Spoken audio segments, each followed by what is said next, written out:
Ja, vi står her i demonstrationsarealet hasselnødder, og vi står på pomelet. Og de fleste er plantet. Vi mangler lige de sidste her, som er sorten i Mora 1 og er på egen rod.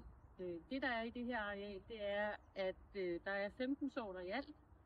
Der er nogle træer, som er udtyrket hassel, og så er der nogle, som er på egen rod, som vi også kommer til at forme som træer. Men det viser vi på. Vi har fået de her planter hjem, Helle. Ja. Og de har stået i blød. Og vi har lige lavet dem stå et par timer, så vi lige kunne nå at få mætte rødderne. Det første vi gjorde, da vi fik dem hjem, det var, at vi har lagt dem på køl i kølerum. Det man skal være opmærksom på, hvis man har hassel liggende køle, det er, at de kan godt være lidt svære at holde i ro. Så man skal lige huske at kigge til dem lidt undervejs, hvis man har dem liggende over en længere periode. Fordi ellers så begynder de altså at få forårsfornemmelse, hvis de først når de ligger sådan der. Og der kan man også se, at de er ved at være klar til at komme i gang. Så det er vigtigt, at man har øje med det. Er der noget med temperaturen, når de ligger på køl? Ja, vi har dem altid ligget omkring cirka 2-3 grader. De må også godt ligge lidt under. Hvis vi kommer op over 4 grader, skal vi bare huske at holde øje med, at der ikke begynder at komme lagersvamp, som ellers kan være et problem. Så tager vi lige med, at vi tager plantepasset af. Husk at gemme det, fordi lige pludselig kommer der nogen, som gerne vil se og kontrollere, at man har fået det. Så det er godt at gemme i forhold til det. Og så synes jeg, at vi lige skal kigge på, hvad vi har fået. Så nu åbner vi lige bundet op, så vi kan se planterne, der er kommet hjem. Og hvad kigger vi på? Jamen altså, første omgang så kigger vi jo på, at de er oprette, eller lige gennemgående. Og så ser vi selvfølgelig også på rødderne. Og det kan vi jo godt se her allerede nu, at der er lidt blandede kvaliteter her i forhold til det. Og det er jo noget af det, man i hvert fald skal være også på. Ja. Nogle gange kan det være rodfæsonen eller andet, men de her de er jo alle sammen klippet fra her. Så de vil jo egentlig lave et rodnet, der breder sig ud lidt ligesom den her. Så det vil jeg nu ikke være så urolig ved, at der ikke er så meget på sådan en som den her. Det eneste er, at den har ikke så meget at stå fast med lige i starten. Så det skal man i hvert fald lige være også på. Så man kan jo tydeligt se, at den der er jo så klart at foretrække, men den der, den er ok. Ja, altså jeg er nok ikke så rolig ved det, når det ikke er større plante end det her. Når vi bare har sådan en lang pind, så skal den som nok komme efter det. Under alle omstændigheder, så tager vi altid lige inden vi planter, når vi tager og ordner rødderne. Så tager jeg altid lige og klipper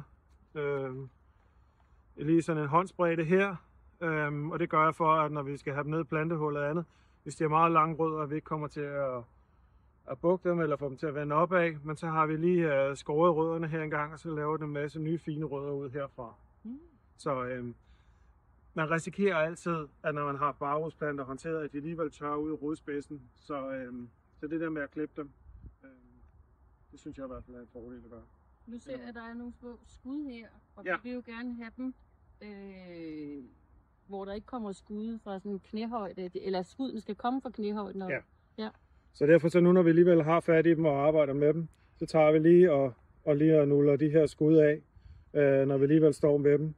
Så det er det nemmeste, så er det klaret på forhånd. Så bryder den i hvert fald ikke lige for dem til at starte med. Og det er en god idé at lige gå dem efter, når det er. Og så kigge længere ned også her, omkring rodhalsen, men også få taget dem lige længere op. Så sparer man en masse arbejde senere hen i løbet af sæsonen. Men ellers er sådan en som den her egentlig fin og klar til plantning. En god ting at huske, nu står vi her og solen skinner, men det er lige en lille smule tåge, så derfor er solen ikke så hård på dem. Men når man har barrodsplanter ude, så er det ekstremt vigtigt at huske, at det ikke tørrer ud under plantningen. Så det der med at smide dem, ligesom vi har gjort her på græsset, det er kun for at vise dem frem i dag. Ellers så hold dem fugtige, enten i en pose eller i noget vand, så det ikke tørrer ud, fordi der skal ikke ret meget til. Så har man ødelagt alle de små fine rødder, og så tager det rigtig lang tid for planten at komme i gang igen. Nu har vi målt ud, så vi har den korrekte afstand imellem planterne. Og her i vores forplantning har vi 2,5 meter imellem. Hvis man lige lægger mærke til, så er der sådan en lille bramme op her, og det er efter vi har kørt med maskinen og holdt rent. Så vi sørger for lige at tage det øverste af her, så vi lige er sikre på at komme nogenlunde i niveau. Og lige fjerner, hvis der er nogle udkrudtsrester. Så vi lige får taget det væk. Så var det her med 2,5 meter ved planter. Og den gode hårde jord lige her, den har fået lov til at sætte sig godt i løbet af vinteren. Og Lasse, du bruger en spade? Ja, det gør jeg. Og det gør jeg her, fordi på meteret har vi en meget tung lerjord. Og så er jeg ikke så stor fan af plantebor, fordi at hvis man bruger et plantebor, så risikerer man med sådan en tung lerjord, at man nærmest laver sådan en cylinder ned i jorden. Og så når vi planter deri, så enten så kan der risikere, at der kommer til at stå vand, men det gør også, at rødderne har svært ved at brede sig ordentligt ud, og så får vi rodsnøring i stedet for. Så derfor så bruger jeg spade her. Selvfølgelig, hvis det ikke var sådan et setup, som vi har her, så ville jeg bruge en plantemaskine, der lavede en rende, og vi så kunne sætte nedad igen.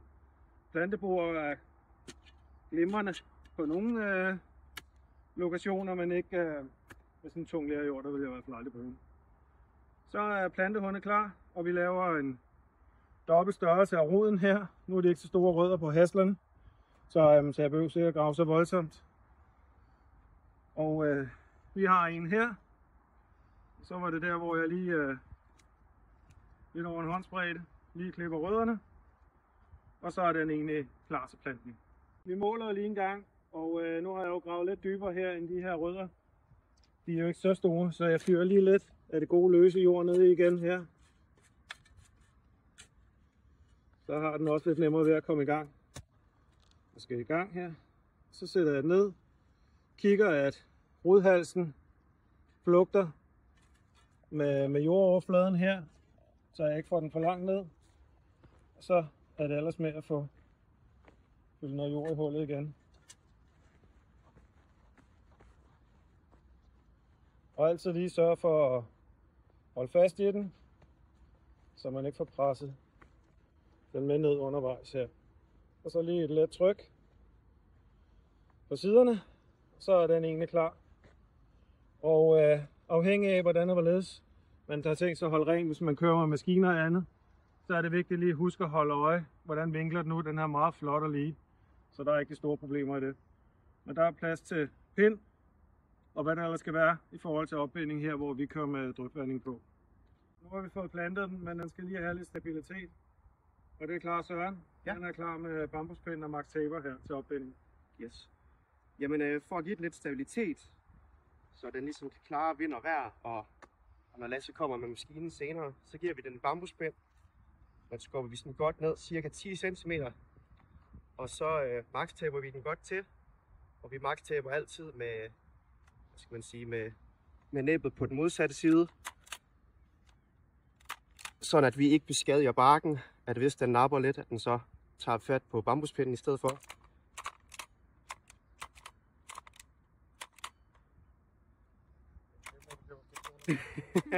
Det klassiske problem, som vi så tit har.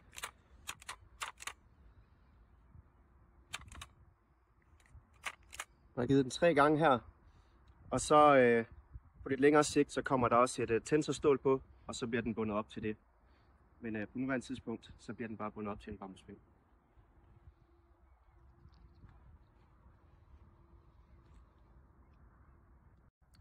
Så er den blevet bundet op her til bambuspind, og den sidste ting, som Søren nævnte, det var, at der kommer en tensorstål på. Tensorstålen er for, at planten, når den er så ung, at den kan tåle at få nogle tæsk af den maskine, vi bruger til ukrudtsbekæmpelse, som kommer ind og rammer planten.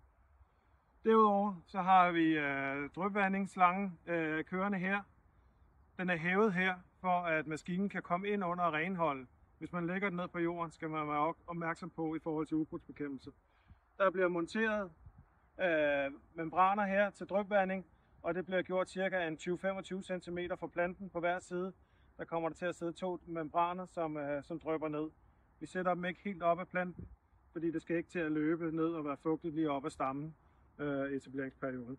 Så de bliver monteret her efterfølgende, og så er der vand på de næste par år, så kan vi sikre vand og gødning den vej igennem. Nu står vi ved noget, der blev plantet i efteråret her i september måned, som har noget for fat, og de skal lige beskæres til. vi har ikke rørt dem, siden de blev plantet ud. Og noget af det, vi skal tage højde for, det er at få løftet dem lidt, så kronen starter op over wiren her. Og det handler om, at hvis vi skal ind og bruge en ryster til høstprojekt, så skal der være en stamme, vi kan komme ind og få fat i, men også samtidig med de maskiner og andet, vi bruger til renholdelse, at vi skal kunne komme til. Og vi vil gerne forme dem, så de kommer til at få cirka 3-5 kraftige grene, der kommer ud efter. Så noget af det, jeg startede med at gøre nu, det er, at jeg fjerner lige noget af det nederste hernede. Og nu laver jeg lige en stor en, og det er fordi den kraftige gren, den kommer lige længere ned, end jeg gerne vil have det. Plus den står et svej ud, der gør, at når jeg kommer ud med min maskine, så rammer jeg til. Og Iris vil meget gerne være med, så det får hun lov til. Så vi fjerner den herfra. Så kan man lige gå ind og tage lige de små skud her. Sådan der. Og så tager vi selvfølgelig lige den her væk også med det samme. Så er den klar til at gro den her sæson, så vi kan se, at der kommer en masse grene på. Vi går videre til endnu et eksempel. Den her, den er jo, som de andre, også lidt over ældre end den, vi startede med at plante i dag. Vi løfter igen, klipper til grenkrav, tager lige, hvis der sidder noget andet, småskrav hernede igennem. Husk, at der sidder en stap her, fjerner, der er vissen. Og så har vi egentlig en fornuftig start på en forgrening herfra.